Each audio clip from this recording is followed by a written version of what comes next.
Hello बच्चों, तो आज हम शुरू करने जा रहे हैं जो हमारा सेट चल रहा है 346XS, उसका पार्ट नंबर 5। ठीक है, ये वीडियो नंबर 5 है। इससे पहले के 4 वीडियो आपको इसी वीडियो के डिस्क्रिप्शन बॉक्स में उसके लिंक मिल जाएंगे, वहां से आप उनको देख सकते हैं। तो आइए शुरू करते हैं। खंड द, जिसमें कि कुल मिलाकर 5 क्वेश्चन आते हैं। सब क्वेश्चन 3-3 नंबर के होते हैं। इनमें से 2 क्वेश्चन हम कल कर चुके थे, उससे आगे के क्वेश्चन हम देखते हैं। क्वेश्चन 4 का ग है, एक 16 ग्राम रेडियोएक्टिव पदार्थ की औसत आयु 1 दिन है। तो देखिए 16 ग्राम जो रेडियोएक्टिव पदार्थ की मात्रा है वो कितनी है, 16 ग्राम, और इसकी औसत आयु 1 दिन है। तो ज्ञात कीजिए, 2 चीजें हमें ज्ञात करनी है, एक तो अर्धायु और 3.5 दिन बाद अविघटित मात्रा। अविघटित मतलब शेष मात्रा पूछ रहा है। तो देखिए सबसे पहले हम क्वेश्चन में लिखते हैं जो हमें दिया है, गिवन क्या है, 16 ग्राम रेडियोएक्टिव पदार्थ, अर्थात रेडियोएक्टिव पदार्थ की जो मात्रा है, प्रारंभिक मात्रा, N0 से लिखते हैं इसको, N0 इज इक्वल टू 16 ग्राम, है ना। रेडियोएक्टिव पदार्थ की प्रारंभिक मात्रा कितनी है, 16 ग्राम। पदार्थ की औसत आयु 1 दिन है। औसत आयु को लिखा जाता है टो से, औसत आयु टो ऐसे बनता है उल्टा जे की तरह, उल्टा जे बना दो, टो बोलते हैं, तो औसत आयु कितनी दी है, 1 दिन। औसत आयु 1 दिन है। तो ज्ञात कीजिए अर्धायु, एक तो हमें निकालना है अर्ध आयु।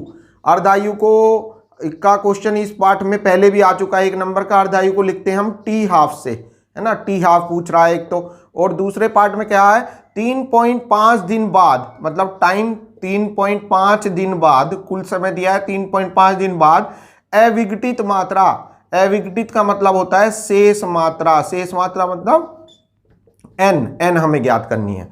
तो अब ये क्वेश्चन आप यहां से भी पढ़ सकते हैं। एक रेडियोएक्टिव पदार्थ जिसकी प्रारंभिक मात्रा 16 ग्राम है, ठीक है। अब वो कह रहा है इस रेडियोएक्टिव पदार्थ की औसत आयु टा से लिखते हैं, और इसका मान दिया है 1 दिन, ठीक है।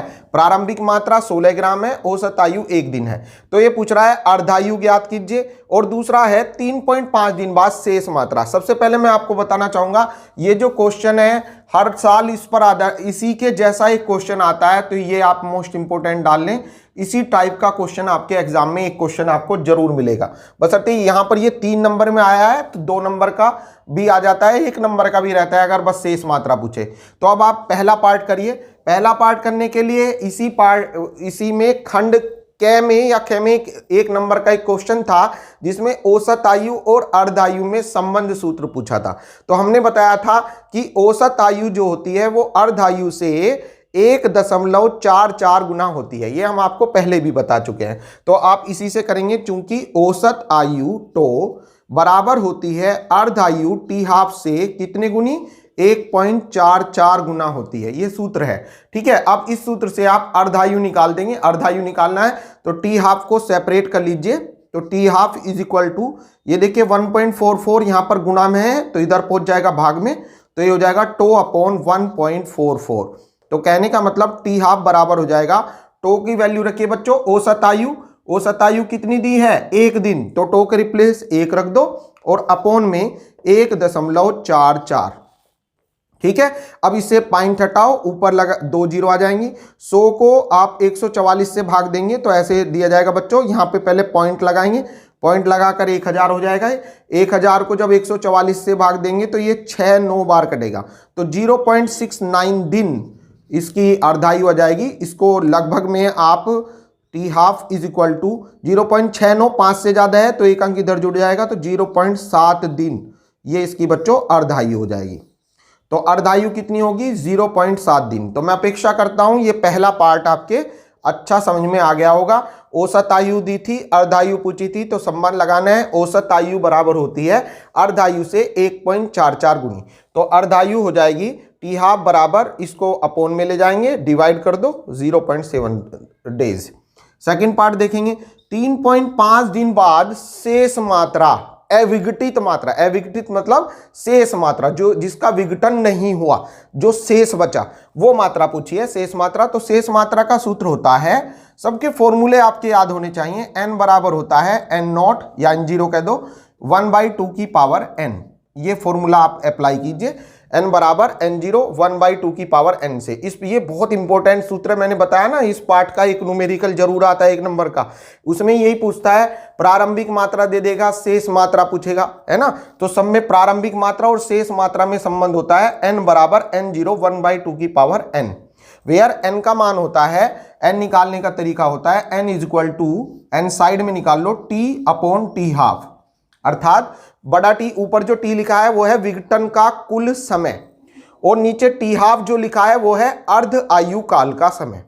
ऊपर वाला टी क्या है, कुल समय, और t½ है अर्ध आयु काल का समय। तो n इज इक्वल टू हो जाएगा, वैल्यू रखिए, t कुल समय, कुल समय ये दे रखा है, जो टोटल टाइम दिया है बच्चों 3.5 दिन, ये रख दिया, और t½ अर्धायु काल का समय हमने निकाला भी, कितना आया बच्चों 0.7 डेज, ये रखिए, ठीक है। n इक्वल टू होता है t/t½ अब t आप रखेंगे कुल समय, कुल समय कितना दिया है 3.5 और t½ दिया है 0.7, पॉइंट से पॉइंट खत्म कीजिए, 7 से 7 पंजे 35, तो n इज इक्वल टू 5 आ जाएगा, ठीक है।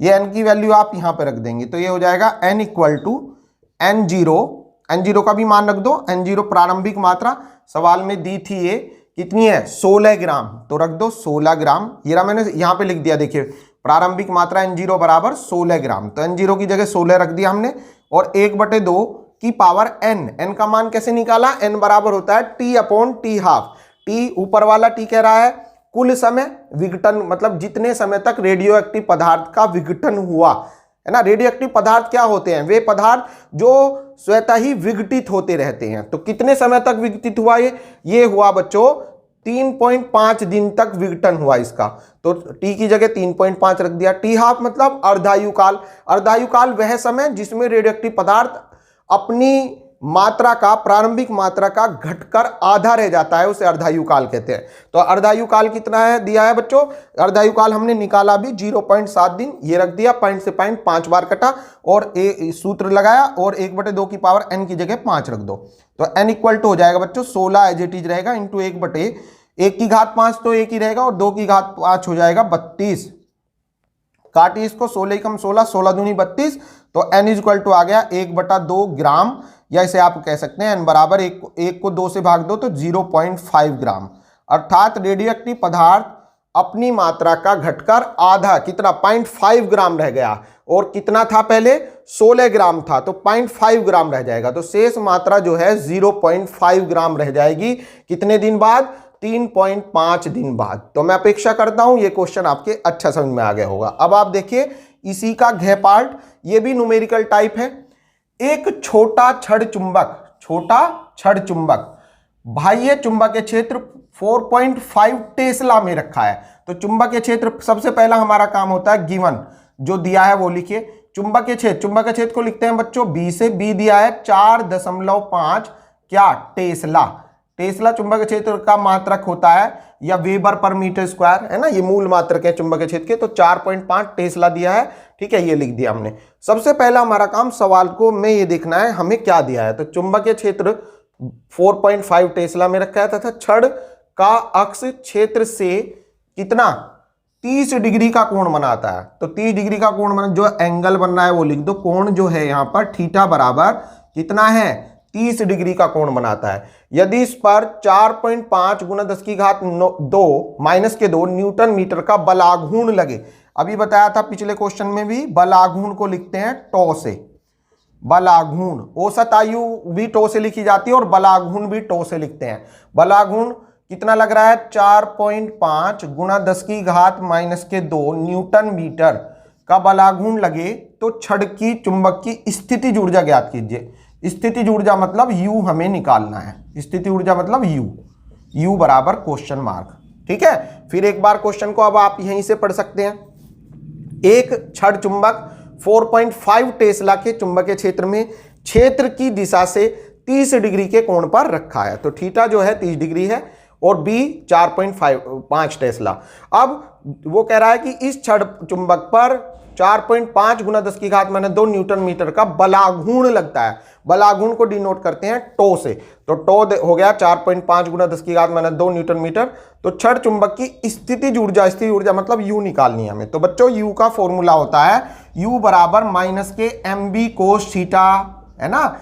किसी भी क्षण चुंबक की चुंबकीय क्षेत्र में स्थितिज ऊर्जा होती है यू बराबर माइनस के mb कोस थीटा। तो अब आपको देखते हैं हमें क्या चाहिए। हमारे पास B तो है पर M नहीं है, तो पहले M निकालना होगा, और M निकालने के लिए टो दिया है, तो पहले टो के फॉर्मूले से M निकालिए। टो का फॉर्मूला होता है चुंबकीय क्षेत्र में द्विध्रुव पर बलाघूर्ण। चुंबकीय क्षेत्र में द्विध्रुव पर या क्षण चुंबक पर कह दो, क्षण चुंबक पर किसका, बल आघूर्ण का सूत्र लगाइए, बल आघूर्ण। इसको लिखते हैं बच्चों टो से, और टो का सूत्र होता है tau equal to mb sine theta. जो निकालना है उसको न्यारा कर लो, सेपरेट कर लो उसको।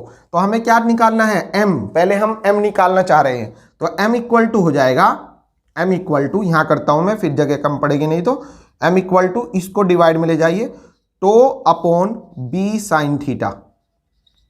वैल्यू पुट कर दो, तो m इक्वल टू टो की वैल्यू ये रही 4.5 गुना 10 की घात माइनस के 2 अपॉन b की वैल्यू 4.5 और इंटू साइन थीटा की वैल्यू बच्चों साइन 30, साइन थीटा साइन 30।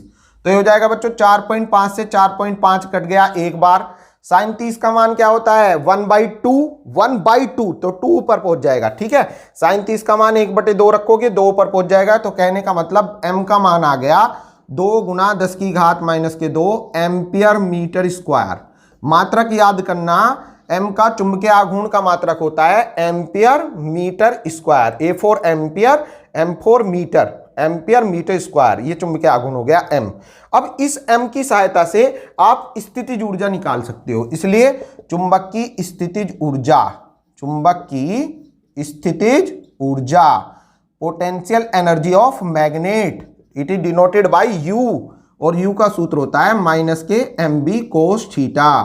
अब वैल्यू रख दो, U इक्वल टू माइनस के m की वैल्यू रखी आपने 2 गुना 10 की घात माइनस के 2 इंटू B की वैल्यू रखिए, B ये रहा बच्चों 4.5, सब वैल्यू है हमारे पास, है ना। m की वैल्यू हमने निकाल ली, B की वैल्यू क्वेश्चन में दी है, ठीक है। और कोस थीटा कोस 30 हो जाएगा, कोस 30 डिग्री। अब ये हो जाएगा बेटा U इक्वल टू माइनस के 2 ऐसे रहने दो, 10 की घात माइनस 2 ऐसे ही रहने दो, 4.5 ऐसे ही रहने दो, और कोस 30 जो होता है, कोस 30 का मान होता है √3/2। कितना, √3/2। इस 2 से ये 2 कैंसिल, ठीक है। तो ये आ गई स्थितिज ऊर्जा U इक्वल टू माइनस के 4.5 √3 इंटू 10 की घात माइनस के 2 क्या, जूल। स्थितिज ऊर्जा की यूनिट क्या होती है, जूल। चाहो तो आप यहीं छोड़ दो, या √3 का मान भी रख सकते हैं, 1.732 उससे गुणा कर दो, ठीक है। तो अन्यथा यहीं पर छोड़ दो। तो ये स्थिति ऊर्जा हो गई। तो मैं अपेक्षा करता हूं 4 का गे और घे दोनों पार्ट आपके समझ में आ गए होंगे। अब देखते हैं 4 का डे पार्ट। अब देखिए बच्चों 4 का डे पार्ट, एक अनंत लंबाई के समान रूप से आवेशित सीधे तार, एक तार है ये अनंत लंबाई, है ना, अनंत लंबाई, अपरिमित लंबाई का तार है ये, ऊपर भी जा रहा है नीचे भी जा रहा है, पता नहीं कहां तक जा रहा है। तार का रैखिक आवेश घनत्व, मतलब इस तार की जो रैखिक आवेश घनत्व का मतलब होता है इस तार की एकांक लंबाई पर आवेश, रैखिक आवेश घनत्व कहलाता है, ठीक है। रैखिक आवेश घनत्व मतलब तार की प्रति एकांक लंबाई पर उपस्थित आवेश रैखिक आवेश घनत्व कहलाता है, और इसको हम लिखते हैं लैम्बडा से। तो सबसे पहला हमारा काम वही गिवन, रैखिक आवेश घनत्व मतलब रैखिक या रेखीय आवेश घनत्व कह दो इसको, रेखीय आवेश घनत्व। अभी बताया बच्चों मैंने, कैसे लिखेंगे इसको, लैम्बडा से 10 × 10⁻⁸ कूलाम प्रति मीटर, अर्थात अभी इसका मतलब बताया था प्रति मीटर लंबाई पर उपस्थित आवेश, तार की प्रति मीटर लंबाई पर उपस्थित आवेश रैखिक आवेश घनत्व कहलाता है। इसको हम कैसे लिखते हैं, लैम्बडा से, ठीक है। तार से 2 सेमी पर, इससे r बराबर कितनी दूरी पर बच्चों, 2 सेमी, r = 2 सेमी सेमी का मीटर बना लो, क्योंकि ये देखो रेखियावेश है कूलाम पर मीटर में, एमकेएस में, तो इसलिए हमें दूरी भी मीटर में चेंज करनी होगी। तो दूरी 2 सेंटीमीटर है, इसको मीटर बनाएंगे। 2 गुना 10 की घात माइनस के 2 मीटर की दूरी पर क्या निकालना है, वैद्युत क्षेत्र की तीव्रता। तो वैद्युत क्षेत्र की तीव्रता का फॉर्मूला अप्लाई करेंगे। वैद्युत क्षेत्र की तीव्रता डिनोट करते हैं बच्चों ई से, और ई का फॉर्मूला होता है lambda upon 2 pi epsilon naught into r, है ना। गोस प्रमेय वाले चैप्टर में करा रखा है मैंने, इसकी यूट्यूब पर भी मेरी वीडियो पढ़ी है, अनंत लंबे तार के निकट वैद्युत क्षेत्र की तीव्रता का व्यंजक। तो ये गोस प्रमेय की सहायता से सिद्ध करते हैं हम। वैद्युत क्षेत्र की तीव्रता ई बराबर होता है lambda upon 2 pi epsilon naught into r से। ये सूत्र अप्लाई कीजिए, ठीक है। फॉर्मूले आपके याद होने चाहिए, तभी आप न्यूमेरिकल कर पाएंगे। तो E equal to value put करिए। लैम्बडा की वैल्यू दी है 10 into 10 to the power minus के 8 अपॉन। अब आगे देखिए बच्चों, कुछ बच्चे 2 पाई का मान 3.14, एप्सिलॉन नॉट का मान 8.85 गुना 10 की घात माइनस 12 रखेंगे, लेकिन उससे कैलकुलेशन बढ़ जाएगी। एक आसान तरीका देखेंगे, चूंकि हमने पढ़ा है, कूलाम ने हमें बताया था 1/4 पाई एप्सिलॉन नॉट की वैल्यू होती है 9 इंटू 10 टू दी पावर 9, ठीक है, सभी को पता होगी। अब इसे ये जो 4 लिख रहा है इसको तोड़ दो, ऐसे लिख सकते हो इसको 2 दूनी 4, ठीक है भाई। ये 4 पाई एप्सिलॉन नॉट होता है, इसको मैंने 2 दूनी 4 लिख दिया। तो अब एक 2 को उधर ले जाइए, तो ये बन जाएगा 1/2 pi epsilon naught equal to, इस 2 को हम इधर ले जाते हैं तो 2 निम्मा 18 गुना 10 की घात 9। उल्टा कर दो तो ये बन जाएगा 2 pi epsilon naught equal to, इधर से भी उल्टा हो जाएगा 1/18 इंटू 10 टू दी पावर 9। तो 2 पाई एप्सिलॉन नॉट का डायरेक्ट मान ये भी रख सकते हो आप, कितना, 1/18 इंटू 10 टू दी पावर 9। आपकी कैलकुलेशन पहले से आधी रह जाएगी, बस आपको ये वैल्यू याद रखनी है। 2 पाई एप्सिलॉन नॉट का मान होता है 1/18 गुना 10 की घात 9। इसको बेटा यहां पर रख दो, इसकी जगह रख दो 1/18 गुना 10 टू दी पावर 9 जो आएगा वो ऊपर पहुंच जाएगा, अपोन में है ना तो ऊपर पहुंचाएगा, ऊपर पहुंचा दो 18 इंटू 10 टू दी पावर 9, ठीक है। ये नीचे आता, मैंने क्या करा, ऊपर पहुंचा दिया शुरुआत में। और इंटू आर कितनी दूरी पर बच्चों, 2 गुना 10 की घात माइनस के 2 मीटर की दूरी पर, ठीक है, समझ में आया। लैम्बडा की वैल्यू ये रख दी, कूलाम पर मीटर में दे रखा है। 2 पाई एप्सिलॉन नॉट का डायरेक्ट मान ये होता है 1/18 गुना 10 की घात 9, ये रखा, 18 गुना 10 की घात 9 ऊपर पहुंच गया। और आर कितनी दूरी पर पूछा है 2 सेंटीमीटर। 2 सेंटीमीटर का मतलब 2 गुना 10 की घात माइनस 2 मीटर। यहां पर वैद्युत क्षेत्र निकालना है आपको, है ना। तो अब ये निकलने वाला है, ये कितना आएगा देखो, 2 निम्मा 18, 9 बार कटा, तो ई बराबर आ गया बच्चों 9 गुना, पावर को आप बैलेंस करेंगे, ये पावर ऊपर जाएंगी, -2 ऊपर जाकर प्लस के 2 हो जाएंगी, 9 पहले से हैं, 2 और आई, 9 और 2 11, 11 और 1 ये रही बच्चों 12। देखो 9 और 2, ये 2 ऊपर आएंगी 11 और 1 12, 12 प्लस की और 8 माइनस की, तो 10 की घात 4 बचेंगी।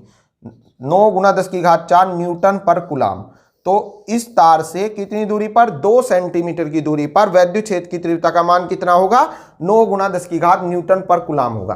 तो आप समझ गए होंगे कि जो न्यूमेरिकल आते हैं वे फॉर्मूला बेस्ड हैं। 3-3 नंबर के क्वेश्चन हैं, और देखिए इसमें 3 नंबर के क्वेश्चन में 1 2 3 4 5 6 लाइन का क्वेश्चन 3 नंबर में। तो आप इनका रेस्पॉन्स समझ सकते हो, इन महत्व समझ सकते हो न्यूमेरिकल का। न्यूमेरिकल आपके बोर्ड एग्जाम के लिए बहुत खास है, और न्यूमेरिकल करने के लिए आपको सूत्र अच्छे प्रकार से याद होने चाहिए, ठीक है। इससे अगले वीडियो में हम अगला क्वेश्चन नंबर 5 कराएंगे, उसमें भी 3-3 नंबर के क्वेश्चन आते हैं। आज के लिए इतना ही बहुत है। Thank you so much.